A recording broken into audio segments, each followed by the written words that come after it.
So, Jeff, President Obama on Wednesday gives a speech on the federal deficit, switches gears on Thursday and goes to Chicago to kick off his presidential fundraising. What's going to be happening there?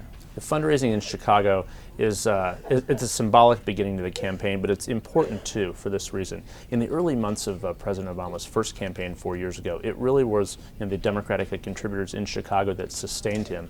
He's doing a big rally at Navy Pier in Chicago, trying to have the image of people coming together behind him. But then, more importantly, perhaps for his bottom line, is going to a couple restaurants throughout the city to meet with some of the top donors who contributed to his campaign 4 years ago. The Republicans are starting to raise money too. We saw not really a lot of activity, and then in the first week of April, Tim Pawlenty gets in. Mitt Romney now in the second week has announced his exploratory committee. Republicans have purposely taken their time getting in, but now they have to, because we're in the second quarter of the year and they need to show fundraising strength.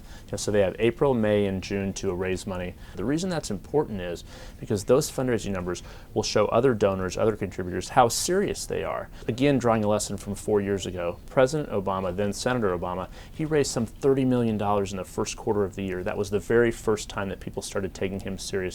So if you're a Tim Pawlenty, if you're a Mitt Romney, you want to sort of do a similar thing to raise a lot of money over these next 3 months so people take you seriously as a strong candidate. The end of June is really kind of the first primary date, as it's been called, in terms of the fundraising. Do those candidates who haven't gotten in yet then face a disadvantage? I really look for the next couple of weeks for, if you're going to get in, perhaps others will get in. Haley Barbour, the governor of Mississippi, is also eyeing getting in by the end of April.